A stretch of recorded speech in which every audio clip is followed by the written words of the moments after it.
Online रो माछ मुंड मगेइछि स्वाधीनता दिवस रे ही हमको टिके स्वाधीन दरकार जन्म माटी रे रहिबाटा बहुत भल।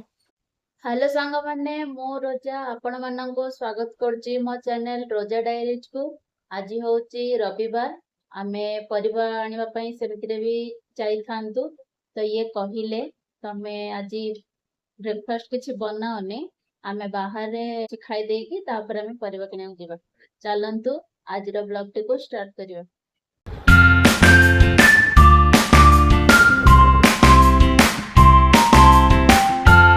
बाप झील आसी जाइए इडली सहित बरा आ मु मो पाई ऑर्डर करथिली गोटे मसाला डोसा।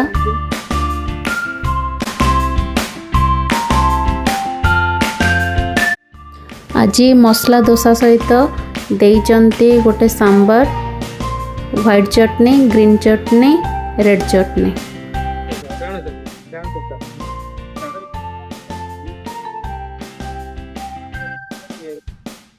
तमे खाइल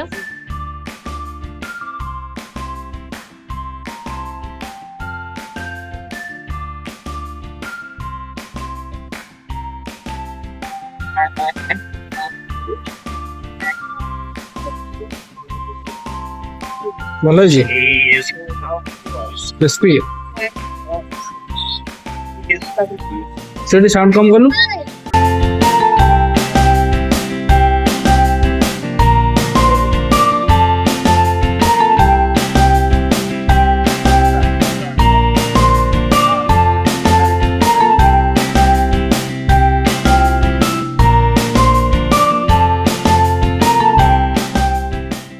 आपण मन कही ना एपटे आम ओडिशा रे कोन माछ मांस जहा आपण जेतिक दरकार आपण मागिले देबे माने माछर आपण हाफ केजी मागिले से देबे दीटा पीस मागिले से देबे पेटी पीस लंज मुंड आपण जहा दरकार से देबे किंतु तमिलनाडु रे सेमती नाही आपण को पूरा गोटे माछ नबा को ही पड़िबो एनी से गोटे माछ गोटे केजी हो 2 केजी हो 5 केजी हो 500 ग्राम हो 700 ग्राम हो जिते भी हो गोटे माछ आपण चॉइस करिया माने से माछ आपण पूरा रखिबे एमिति कहि परिबे नै जे मते लांज आड़ दरकार कि मुंड आड़ दरकार कि केवल ओनली पेटी दरकार सेमति देबेनी।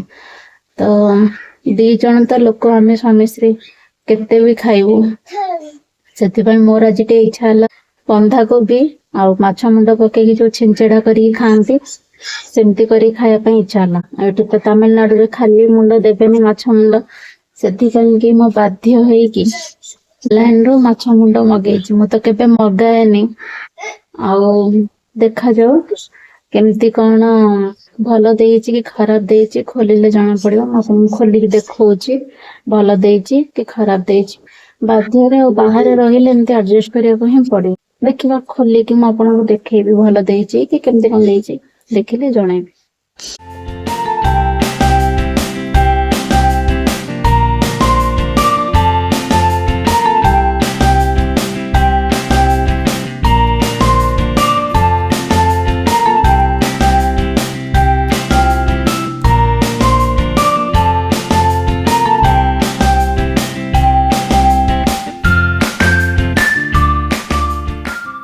आज फास्ट टाइम पे ऑनलाइन में मंगाई देखा जाऊ सेमती कौन टेस्ट लगे भल तो देखा जाऊँ कारण गाली रू ही जना पड़े ना जिनसा भल अच्छी कौन तो गाली खाली सब पूरा सफा कर देबी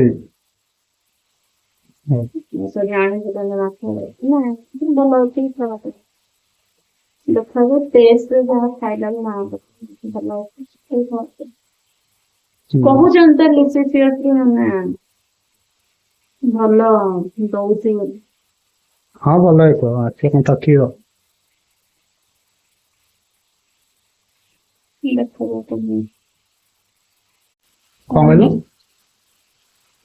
सामने ओडिसा जाई पर नांते कि मटन खाई पर नांते मते तो मटन पटन पड़ी আছে जेता कोले दी हमें ओडिसा जाऊ बहु करंती मालो सासू माँ करे और मटन आसपे मो सानंदर पछटे मते तो भल लगे से मटन तो खाई पार और एथिरे मते मटन गुरा कहीं तो नहीं देखिले मते भल लगे कहां करे ଗାଈ ଖାଆନ୍ତି ତ ଇଏ ଯେତେବେଳେ ବି ମାନେ ମଟନ ଆଣିବାକୁ ଯାହାନ୍ତି ମତେ ମନରେ ମାନେ କିନ୍ତୁ ଗୋଟେ ଲାଗେ ନାଇଁ କିଛି ଦଉଚେ କିନ୍ତୁ ସେମିତି ତ ନୁହଁ। ମଟନ ଅଲଗା ବିକ୍ରି ହୁଏ, ବିଫ୍ ଅଲଗା ବିକ୍ରି ହୁଏ। ହଁ ମଟନ ବିଫ୍ ତ ଅଲଗା ଅଲଗା ବିକ୍ରି ହୁଏ ହେଲେ ମୋ ମନରେ ଗୋଟେ ଅଲଗା ପ୍ରକାର ଥାଏ ଆଉ ମୁଁ କହିଲି କାଳେ କାରଣ ଇଏ ମଟନ କେବେ ଆଣନ୍ତିନି ଘରେ ସବୁବେଳେ ବାପା ଆଣନ୍ତି ବାପା ମାନେ ମୋ ଶ୍ୱଶୁର ଆଣନ୍ତି ତ ଇଏ ମଟନ ଜାଣିପାରୁଥିବେ ନ ଜାଣିପାରୁଥିବେ ମୁଁ ସେ କଥା ଜାଣିନି କିନ୍ତୁ ମତେ ଲାଗେ ଯେ ବୋଧେ ଇଏ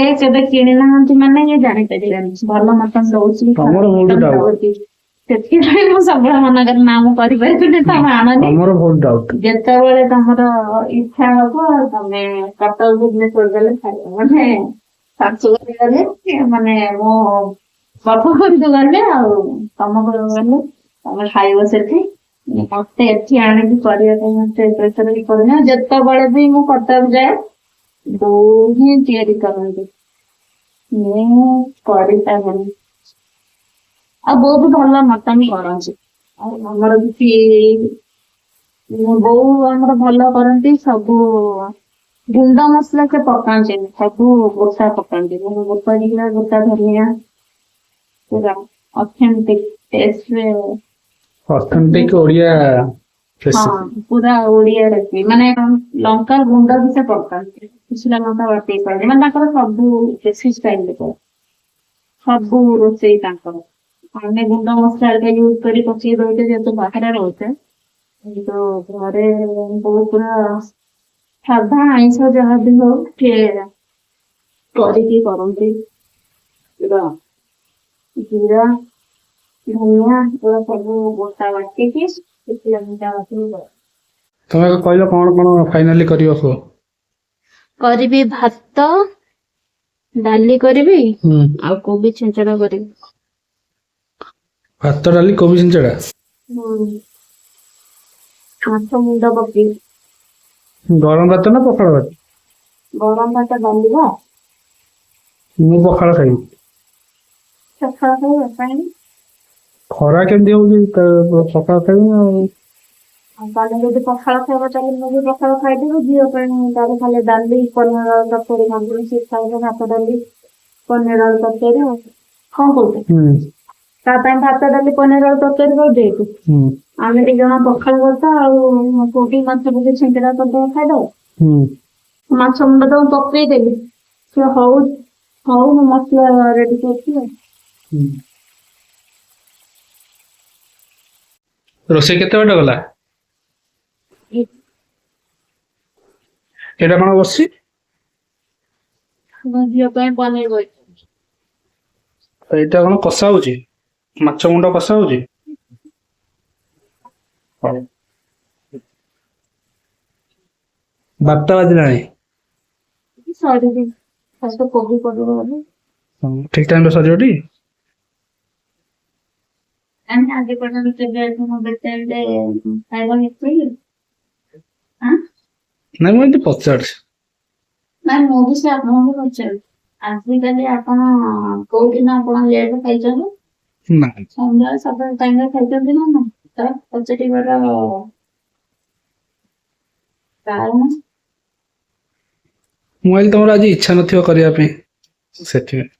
କାଲି ତ ଇଚ୍ଛା ନଥିଲା କାଲି ସ୍ଵାଧୀନତା ଦିବସ ଥିଲା ନା ଆମକୁ ଦେଖିଲା ବେଳକୁ ଏଇ କିଚେନରେ ଛୁଟି ମିଳିଲାନି ସବୁବେଳେ କାମ କାଲି ବି କାମ କାଲି ଗୋଟେ ଦିନ ଛୁଟି ଦବା କଥା ଆମ ସ୍ତ୍ରୀ ଲୋକମାନଙ୍କୁ।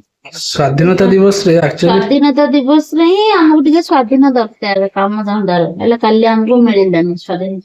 ସ୍ଵାଧୀନତା ଦିବସରେ ତମେ ମାନେ ହିଁ ଅଧିକ ଆକ୍ଚୁଆଲି ସ୍ଵାଧୀନ। ଆମେ ମାନେ କଣ ସ୍ଵାଧୀନ? ନା ଆମେ ଯେମିତି 7ଟା ବେଳେ ଯିବା କଥା କାଲି ଗଲୁ ଅଫିସ ଗଲୁ ନା ନାଇଁ?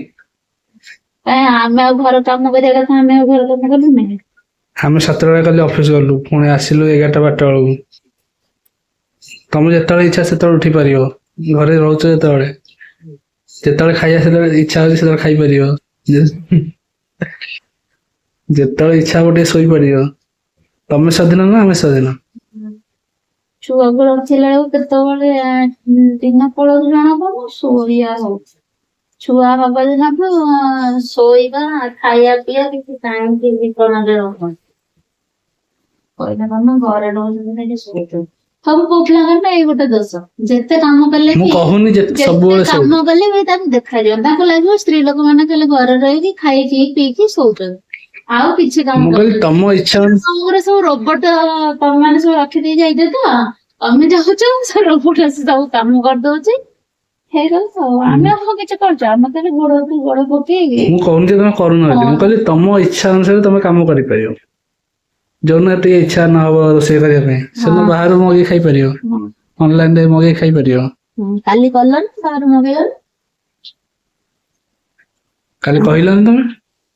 କହିଲେ ତମେ କରିବ, କାହିଁ ନିଜ ଆଡୁ କହିଲନି ନାଇଁ ଆଜି ସ୍ଵାଧୀନତା ଦିବସ ଟା, ସବୁବେଳେ କାମ କରୁଛ, ଆଜି ଗୋଟେ ଦିନ ରେଷ୍ଟ ତମେ କର, ଆଉ ମୁଁ ମଗେଇ ଦଉଛି କଣ, ସବୁ କଥା କହିଲେ ତମେ ନା କର। ହଉ ଠିକ ଅଛି, ଆଜି ଗୋଟେ କଣ ମଗେଇଦବା ଖାଇବ ଆଉ। ନାଇଁ ଖାଉ, ରାତିରେ ମୁଁ ଘରେ ଟିକେ ବିରିୟାନୀ ବନେଇବି, ଆଜି ପାଇଁ କିଛି ପ୍ଲାନିଂ ନାହିଁ। ଛାଡ, ରବିବାର ଦିନ ତମକୁ ରାତିରେ ରେଷ୍ଟ ଦବା, ବାହାରେ ମଗେଇଦବା ଆଉ। ନାଇଁ ନାଇଁ, ଘରେ ଘରେ ବନିଲେ ଟିକେ ଭଲ ଲାଗେ, ଏଠି ଭଲ ଲାଗେନି। ସେ ଯୋଉ ଏକାଥରେ ଚିକେନ ରାଇସ୍ କୁ ଏକା ସାଙ୍ଗେ ଷ୍ଟିମ୍ କରିକି ଯୋଉ ଦଉଛନ୍ତି, ସେମିତି ମତେ ଭଲ ଲାଗେନି। ମତେ ଟିକେ ଦମ୍ ଭଳିଆ କରିକି କଷିକି ଦମ୍ ଭଳିଆ କରିକି କଲେ ଭଲ ଲାଗେ। ଚିକେନ ରେ ଟିକେ ମସଲା ଲାଗିଥିବା ଦରକାର ଆଉ, ଫ୍ରାଏ ହେଇଥିବାର। ସବୁ ଏକା ସାଙ୍ଗେ ପକେଇକି ଯେମିତି କରୁଛନ୍ତି। ହଉ ହଉ ଠିକ ଅଛି, ହେଲେ ଆଉ କୋଉଦିନ ଗୋଟେ ଖାଇବ ଆଉ। ଦେଖିବା କୋଉଦିନ ଆପଣ ଆମକୁ ସ୍ୱାଧୀନତା ଦଉଥିବେ ଏଇ ହାଣ୍ଡିଶାଳ। ସମସ୍ତେ ନିଜ ନିଜର କାମ କରୁଛନ୍ତି, ଆମେ ଯେମିତି ଆମ କାମ କରୁଛୁ ଆମେ ତମେ। କାମ କରିବାକୁ ମନା କରୁନୁ, ହେଲେ ଆମେ ଏତେ କାମ କଲା ପରେ ଆମର ଯୋଉ କାମକୁ ମାନେ କେହି କାମ ହିସାବରେ ଗଣନା କରୁନାହାନ୍ତି, ତାଙ୍କୁ ଲାଗେନି ଯେ ହଁ ଘର କାମ ତ ଘର କାମ ତ, ମାନେ ସେଇ ଘର କାମ ଭିତରେ ବି କେତେ କଷ୍ଟରେ କରିବାକୁ ପଡେ, ସ୍ତ୍ରୀ ଲୋକମାନେ କେତେ କଷ୍ଟରେ କାମ କରୁଛନ୍ତି। ଆମେ ବି କହୁନୁ ଯେ ଘର ଯୋଉ ହାଉସ ୱାଇଫ ସେମାନେ ବି ତାଙ୍କ କାମ ସହଜ, କି ଯୋଉମାନେ ୱାର୍କିଂ ଲେଡି ତାଙ୍କ କାମ ବି ସହଜ। ଯାହା କାମ ଯାହାକୁ କଷ୍ଟ, ୱାର୍କିଂ ଲେଡି ମାନେ ବି ସେମାନେ ବି ଯିବାକୁ ଅଫିସ କାମ ଧନ୍ଦା ସାରିକି ଯାଉଛନ୍ତି, କିଛି ନହେଲେ ଅଫିସ ରୁ ଆସିଲା ପରେ ପୁଣି ରାତି ପାଇଁ ରୋଷେଇବାସ କରୁଛନ୍ତି, ସେମାନେ ବି କଷ୍ଟ କରୁଛନ୍ତି, ଆମେ ବି କଷ୍ଟ କରୁଛୁ, ତାହାକୁ ମୁଁ ଟିକେ ନିଚା ଦେଖେଇକି କହୁ, ହେଲେ ସେତିକି ସ୍ୱାମୀ ମାନେ ଟିକେ ବୁଝିଲେ ଟିକେ ଖୁସି ଲାଗେ। ସ୍ୱାମୀ ମାନେ ଠିକ ବୁଝୁଛନ୍ତି, ସ୍ୱାମୀ ମାନେ କିଛି ବୁଝୁନାହାନ୍ତି, ସ୍ୱାମୀ ମାନେ ତମେ ଆସିଲେ କୁହନି କଣ ଆଜି କରୁଛ କି, କଣ ଟା ଭୁଲ କରୁଛ କି, ମୁଁ କହିଲି କଣ ଆଜି କରିଛ। ହଁ ଜମା ମିଛ କୁହନି, ତମେ ସବୁବେଳେ କହ ଆଜି କଣଟା କରୁଛ କି, ମୁଁ କହିଲି ଆଜି କଣଟା କରୁଛ କି, ସେଇ ଯୋଉ ପଦିଏ କଥାଟା କେତେ କଷ୍ଟ ଦିଏ। ଦିନ ସାରା କାମ କରିକି ଟାୟାର୍ଡ ହେଲା ପରେ ମୁଁ ପଚାରେ ଆଜି କଣ କରିଛ, ମାନେ ରୋଷେଇ କଣ କରିଛ। କଥା ବାହାରେ ହବନି, ତମେ ସେଇ କହିବ ଆଜି କଣଟା କରୁଛ କି, କଣଟା କାମ କରିଥିଲ କି, ସେଇ ଦିନ ଭିତରେ କେତେ କାମ ସିସିଟିଭି ଲଗାଅ ଘରେ, ଜାଣିବ ଦିନ ସାରା ଭିତରେ ସ୍ତ୍ରୀ ଲୋକମାନେ କେତେ କାମ କରୁଛନ୍ତି। ମୁଁ ତ ମନା କରୁନି ତମେ କାମ କରୁଥିବ ବୋଲି। ମୋ କହିବା କଥା, ପଚାରିଲେ ଆଜି କଣ କରିଛ, ମାନେ ରୋଷେଇ କଣ କରିଛ, କି ଦିନଟା ତମର କେମିତି କଟିଲା, ସେମିତି ତମ ଭଲ ମନ୍ଦ ବୁଝିବା ପାଇଁ ପଚାରେ। ତମେ ହିଁ ମୋ କଥାକୁ ଖରାପ ନଉଛ। ହଉ ହେଲା ଆଉ। ବି ପଜିଟିଭ, ସବୁ କଥା ପଜିଟିଭଲି ନବ। ତମେ ଏମିତି କେବେ ବି କୁହନି, ତମେ ସବୁବେଳେ ମତେ ବାଇଲା ଭଳିଆ ହିଁ ପଚାର, ଯୋଉଟା ମତେ କଷ୍ଟ ଲାଗେ। ଏତେ କାମ କରି ଯଦି ଜଣେ ବୁଝି ହିଁ ପାରିବ ତମେ କେତେ କାମ କରିଛ, ସେଇଟା ତ କଷ୍ଟ ଲାଗିବ ନା। ଆଉ କାହା କଥା ଛାଡ, ନିଜ ଲାଇଫ ପାର୍ଟନର ଯଦି ନ ବୁଝିବ, ସ୍ତ୍ରୀ ଲୋକମାନଙ୍କୁ ସେଇଟା ହିଁ କଷ୍ଟ। ଅନ୍ୟ ଲୋକମାନେ ଯାହା କୁହନ୍ତୁ ତାକୁ ସେଇଟା ଏତେ ବାଧିବନି, କାରଣ ସିଏ ଯାହା ପାଇଁ ଘର ଦ୍ୱାର ଛାଡିକି ଆସିଛନ୍ତି, ସେଇ ଲୋକ ଯଦି ତାକୁ ସପୋର୍ଟ କରିବ, ତାହେଲେ ତାଙ୍କ ଦୁଃଖ ଯାହା ବି ଥାଉ ତାକୁ କିଛି ଲାଗିବନି। ଆଉ ସେ ଲୋକଟି ଯଦି ନ ବୁଝିବ, ସେ ଯାହା ହାତ ଧରିକି ତାଙ୍କର କେତେ ପୁରୁଣା ସମ୍ପର୍କ, ବାପା ମା ଭାଇ ଭଉଣୀ ସବୁ ଛାଡିକି ଆସିଛନ୍ତି, ସିଏ ଲୋକ ଯଦି ନ ବୁଝିବ, କହିବ ଯେମିତି ତମ ଭଳିଆ କଣ କରିଥିଲ କି, କଣ କରିଥିଲ କି, କଷ୍ଟ ଲାଗେ। ହଉ ଆଜି ତ ପଚାରିବିନି ଆଉ। ଏ ନିଅ ତମ ପାର୍ସଲ ଆସିଛି, ଖୋଲିକି ଦେଖ। ଏଇଟା ବ୍ରାଣ୍ଡ ପ୍ରମୋସନ ନୁହଁ, ଏଇଟା ଆମ ସ୍ୱାମୀ କହିଥିଲେ ଯେ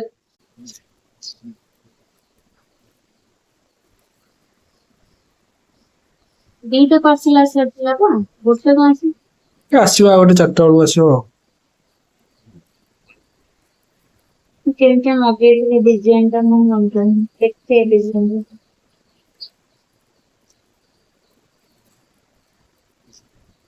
କଣ ଏତେ ଗୁଡେ ଦେଖିଲ କେତେ? ଦେଖଉଛି ରୁହ ଟିକେ ହୁଁ 2 3 5 ଓ 7ଟା ମୁଁ କାଢିକି ଦେଖଉଛି ସବୁଗୁରା କାଢି ସାରେ ଦେଖିବି ତାହେଲେ ଗୋଟେ ବାହାରିଲା, ଏବେ ମୋର ତ ଛିଡେନି ଏଇ ଗୋଟେରେ ଛିଡା ବାହାରିଲା ନା? ନାଇଁ ମୁଁ ଏତେ ଥର ମଗେଇଛି ମୋର କେବେ ବି ଆଜି ପର୍ଯ୍ୟନ୍ତ କିଛି ମାନେ ଡିଫେକ୍ଟ ଆସିନି ଏଇଟା ଭଲ ଅଛି। ରେ ନାଇଁ ଆଉ ଫେରିବ କଣ, ଗୋଟେ ଗୋଟେ ହେଇଗଲା ସବୁ। ଏ ଗୋଟେ ତ ଛିଡି ଯାଇଛି ଭଲ ଲାଗୁଛି।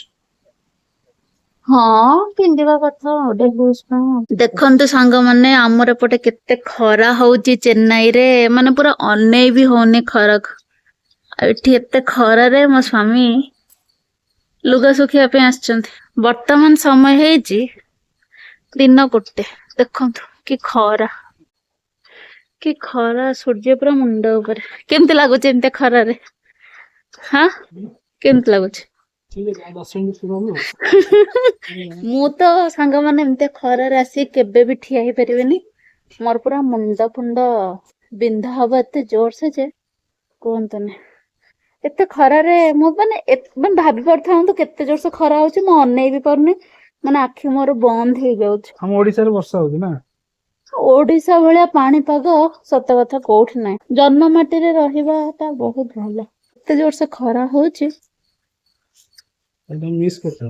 ବହୁତ ଖରା ଦେଖିଲ କି ଖରା ପ୍ରଭୁ। ଦେଖନ୍ତୁ ଆମ ଓନର ଏଠି ଲଗେଇଛି ଡ୍ରାଗନ ଫ୍ରୁଟ ଗଛ। ହେଇଥିଲା ଗୋଟେ ମଝିରେ ଗୋଟେ ହେଇଥିଲା ନା ଏଥିରେ ସେ ନେଇଯାଇଛି ବୋଧେ।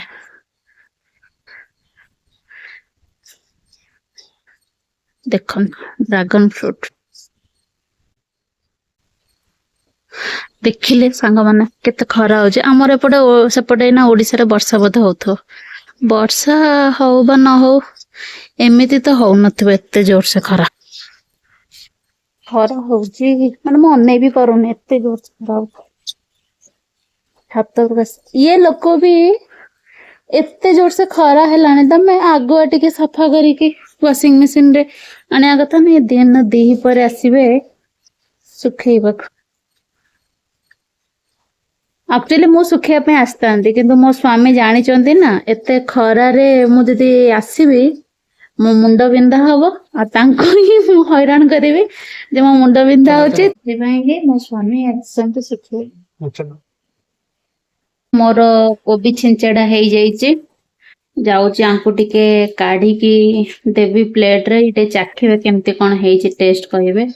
ଚାଲନ୍ତୁ ତାଙ୍କୁ ଦବା କେମିତି କଣ ଟେଷ୍ଟ ହେଇଛି ସେ କହିବେ ଚାଖିକି। ଶୁଣୁଛ ନେଲ ଖାଇକି କୁହ କେମିତି ହେଇଛି। ଲୁଣ ଠିକ ଅଛି? ଲୁଣ ମସଲା ହେରିକା ସବୁ ଠିକ ଅଛି? ସବୁ perfect। ଟେଷ୍ଟ ମାଛର ସବୁ ଠିକ ଠାକ ଅଛି? ଭଲ ଅଛି। ହଁ ତାହେଲେ କଣ କହୁଛ ଅନଲାଇନ ରୁ ଏବେ ମାଛ ମଗେଇବା? ମଗେଇବା ଆଉ। ନାଇଁ ସବୁବେଳେ ମଗେଇବା ଯେତେବେଳେ ଦରକାର ମଗେଇବା। ଭଲ ଅଛି। ଭଲ ଅଛି ଫ୍ରେଶ ଅଛି ନା? ଖାଇକି ଦେଖିଲ ଭଲ ଲାଗୁଛି ତ? ଟେଷ୍ଟି? ହଉ ଆମେ ବାଢିକି ନେଇ ଆସିଛୁ। ଦେଖନ୍ତୁ ଏଠି ପଖାଳ ଭାତ କୋବି ଛିଞ୍ଚଡା ଆଉ ଯେହେତୁ ଆମେ ପଖାଳ ଭାତ ଖାଇବୁ ସେଥିପାଇଁ ଡାଇନିଂ ରେ ନ ବାଢିକି ତଳେ ବାଢିଛି ଆଉ। ପଖାଳ ଟା ତଳେ ଖାଇଲେ ମଜା ଲାଗେ ନା? ସେଥିପାଇଁ ତଳେ ବାଢିଛି। ଝିଅ ଆମର ଖାଇକି ଶୋଇଲାଣି ଜଲଦି ଜଲଦି ଖାଇଦିଅ ଆମେ ବି କାମ ଧନ୍ଦା ସାରିକି ଶୋଇପଡିବା। ଏ ଖରାକୁ ପଖାଳ ଟା ନିହାତି ଦରକାର ନା?